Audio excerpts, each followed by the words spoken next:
Paradigms for Interaction. Assalamualaikum warahmatullahi wabarakatuh.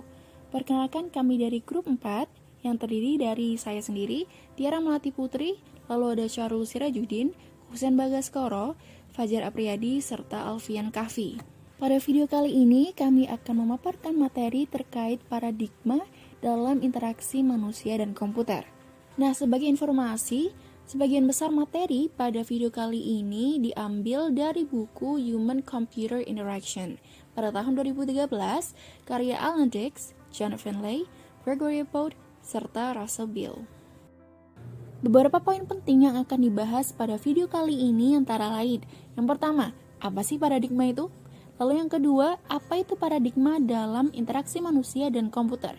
Dan yang terakhir, ada apa saja atau macam-macam paradigma dalam interaksi manusia dan komputer. Apa sebenarnya paradigma itu? Paradigma menurut Thomas Kuhn merupakan suatu landasan berpikir atau konsep dasar yang digunakan atau dianut sebagai model atau juga konsep dasar para ilmuwan dalam melakukan studinya. Nah, jadi secara garis besar, paradigma merupakan sistem keyakinan dasar atau pola pikir atau juga perspektif yang menuntun atau memandu seseorang baik tindakan keseharian maupun dalam penyelidikan ilmiah. Lalu bagaimana dengan paradigma untuk interaksi dalam IMK? Nah, sebelum dibahas lebih lanjut, Kuhn juga berpendapat bahwa paradigma tertentu dapat dicirikan oleh pemahaman yang sama tentang fenomena yang sedang dipelajari, jenis pertanyaan yang perlu ditanyakan, bagaimana penyusunan pendekatan, serta bagaimana hasilnya harus ditafsirkan mengenai fenomena yang sedang dipelajari. Nah, dalam IMK sendiri, yaitu dalam konsep interaksi, tujuan utama dari sistem interaktif adalah agar sistem dapat digunakan atau juga dapat disebut sebagai usable. Kemudian muncullah pertanyaan, bagaimana sih sistem interaktif dapat dikembangkan untuk memastikan kegunaannya? Lalu juga bagaimana tingkat kegunaan dari sistem interaktif ini dapat diukur? Nah, sesuai dengan pernyataan Kuhn sebelumnya, pertanyaan di atas dapat dijawab melalui konsep paradigma. Berikut pemaparan lebih lanjut mengenai macam-macam paradigma untuk interaksi dalam IMK. Perlu diketahui bahwa sebagian besar paradigma ini berkaitan dengan sejarah perkembangan sistem interaktif.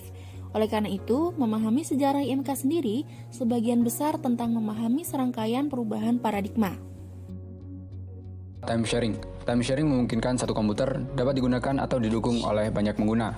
Saat ini, komputer dapat memproyeksikan dirinya sendiri sebagai mitra khusus bagi setiap pengguna individu. Berikut adalah gambaran time sharing saat ini dan perkiraan di masa depan. Video display unit. Video display unit memungkinkan informasi dari komputer ditampilkan dan dimanipulasi ke dalam gambar pada video, menggantikan percetakan kertas. Sketchpad memungkinkan seorang menggambar langsung di layar display dengan menggunakan light pen sebagai input device. Sketch pen ini sendiri membuktikan bahwa komputer tidak hanya berguna untuk memproses data, namun juga mengakomodasi kemampuan pengguna untuk memvisualisasikan konsep abstrak yang ada dalam pikiran mereka. Programming toolkits. Programming toolkits bertujuan untuk mempermudah programmer untuk mengembangkan sistem interaktif. Programming toolkit yang semakin lengkap akan membangun sistem interaktif yang lebih kompleks. Programming toolkits ini bersifat satu, berskala kecil, yang kedua, mudah dimengerti, dan yang ketiga, komponennya mudah disusun untuk menciptakan komponen yang lebih besar atau bootstrapping. Yang selanjutnya itu ada personal computing atau biasa disebut dengan PC, yang merupakan suatu sistem atau mesin yang handal dalam kurung powerful namun mudah digunakan atau easy to use, memiliki ukuran yang kecil, tangguh, dan dirancang untuk user tunggal atau bersifat pribadi. Dalam sejarahnya, sekitar tahun 1970-an, tercipta bahasa pemrograman logo di mana bahasa ini digunakan oleh anak-anak untuk membuat gambar atau grafis. Dari sinilah kemudian timbul pemikiran untuk melakukan pengembangan suatu sistem interaktif. Dapat dilihat dari perkembangan zaman dahulu hingga sekarang, mulai dari segi sistem komputer yang semakin baik, mudah dioperasikan, setelah itu size komputer yang semakin kecil, dan yang terpenting, performa yang dihasilkan sangatlah memuaskan. Bahkan, zaman sekarang seiring dengan perkembangan teknologi, sudah tersedia notebook dan laptop sebagai bentuk alternatif dari komputer pribadi atau PC. Selanjutnya itu ada Windows System dan WIM. Dengan keberhasilan dan suksesnya penjualan PC di masyarakat, menuntut pengembang untuk melakukan suatu peningkatan dalam aspek usability, agar user dapat melakukan lebih dari satu pekerjaan pada waktu yang sama, atau biasa disebut dengan multitasking. Sistem Windows ini memungkinkan user untuk berinteraksi atau berdialog dengan komputer, Sistem Windows tercipta karena manusia cenderung menginginkan melakukan pengerjaan beberapa tugas dengan menggunakan komputer dalam satu waktu, sehingga tugas tersebut seperti tersimpan dan dapat dipanggil sewaktu-waktu pada layar yang disebut dengan window. Nah, untuk Wim sendiri, itu merupakan singkatan dari window, icon, menu, dan pointer, di mana saat ini sudah menjadi mekanisme interaksi yang sudah biasa. Perangkat interaksi ini pertama kali muncul sekitar tahun 1981 ketika munculnya si Rockstar yang mempelopori sistem window yang bertujuan untuk komersil. Setelah itu ada yang namanya metafora. Metafora di sini artinya adalah perubahan ke dalam bentuk yang lebih baik dari sesuatu yang sudah ada. Metafora yang baik mampu meningkatkan pemahaman user terhadap sistem. Metafora sendiri telah cukup sukses digunakan untuk mengajari konsep baru di mana konsep tersebut telah dipahami sebelumnya. Namun dalam penerapannya terdapat beberapa masalah yang terjadi akibat metafora ini sendiri. Berikut adalah beberapa masalah yang terjadi. Yang pertama, saat sistem bekerja namun berbeda dengan sistem yang diserupakan. Yang kedua, ketika sistem memiliki fitur yang tidak terdapat di sistem yang diserupakan. Yang ketiga, perbedaan budaya. Beberapa contoh metafora antara lain, keyboard adalah metafora dari mesin ketik, spreadsheet adalah metafora dari akuntansi dan keuangan. Direct manipulation adalah gaya interaksi manusia komputer yang melibatkan representasi berkelanjutan dari objek yang menarik dan adanya tindakan yang cepat, reversible, dan tindakan tambahan, serta umpan balik dari pengguna. Tujuan dari direct manipulation adalah untuk memungkinkan pengguna untuk memanipulasi objek yang disajikan kepada mereka dengan menggunakan tindakan yang sesuai dan lebih menyerupai tindakan dunia nyata. Contohnya seperti konsep what you see is what you get. Language versus action. Language memandang bahwa interaksi user dengan sistem melalui interface bukan sebagai aksi yang dilakukan user kepada sistem. Interface berfungsi sebagai penerjemah bahasa user kepada sistem dan sebaliknya. Action memandang bahwa user memberikan perintah atau aksi kepada sistem dan interface berfungsi sebagai penyedia serangkaian perintah kepada sistem.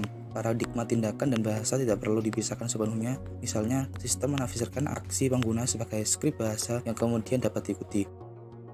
Hypertext. Hypertext merupakan paradigma antar muka pengguna untuk menampilkan dokumen yang berisi penyusunan struktur informasi dengan penggalian informasi yang saling terhubung, interconnected, tidak terarah, non-linear, dan random. Hypertext ini menyerupai cara berpikir manusia yang membentuk sebuah pengetahuan dari menghubungkan berbagai informasi yang terpisah-pisah, tidak terarah, dan random. Multimodality atau multimodalitas.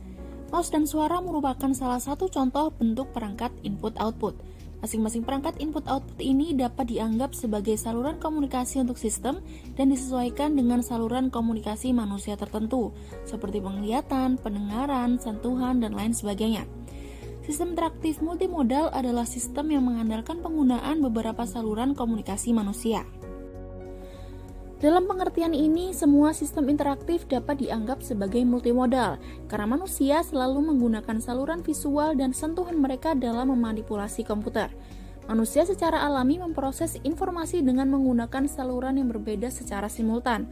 Oleh karena itu, desainer ingin meniru fleksibilitas ini dalam artikulasi dan observasi dengan memperluas ekspresi input-output yang akan didukung oleh sistem interaktif. Computer Supported Cooperative Work atau CSCW. Perkembangan dalam komputasi pada tahun 1960-an ditandai dengan adanya kolaborasi antar individu melalui komputer atau juga dapat disebut sebagai CSCW. Adanya sistem ini berkaitan dengan sistem interaktif. Artinya, sistem yang dirancang harus memerhatikan keadaan masyarakat di mana setiap pengguna beroperasi. Sistem CSCW dibangun untuk memungkinkan interaksi antara manusia melalui komputer sehingga kebutuhan banyak orang harus terwakili dalam suatu produk. Contoh yang baik dari sistem ini adalah email. The World Wide Web. World Wide Web atau WWW atau juga yang biasa disebut sebagai web merupakan situs atau laman yang berisikan informasi yang diakses secara online atau berada dalam jaringan internet. Meskipun internet telah ada sejak tahun 1969, internet tidak menjadi paradigma utama untuk interaksi, sampai munculnya antarmuka atau browser untuk web. Browser ini kemudian memungkinkan pengguna untuk mengakses multimedia informasi dengan mudah, yaitu dengan hanya menggunakan mouse untuk menunjuk dan mengklik. Oleh karena itu, saat ini web adalah salah satu alasan utama mengapa pengguna baru terhubung ke internet.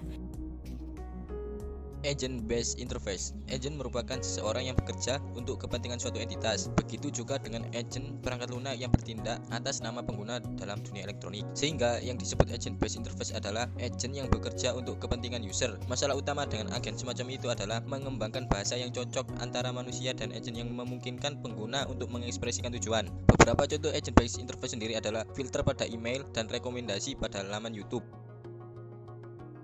Ubiquitous computing. Konsep dasar mengenai ubiquitous computing pertama sekali diperkenalkan oleh Gordon Moore pada tahun 1965. Ubiquitous computing system merupakan perubahan paradigma dari personal computing menjadi physical integration, artinya sistem komputasi yang menyatu dengan kehidupan atau objek sehari-hari. Sementara itu, pada era ubiquitous computing system sudah melibatkan context awareness dan melibatkan human computer pada sistem. Context awareness yang dimaksud adalah memodelkan aktivitas penggunaannya dalam berbagai situasi untuk mempelajari kebiasaan pengguna dalam mengoptimalkan sistem, sehingga kita sulit membedakan aktivitas yang berinteraksi dengan komputer atau manusia.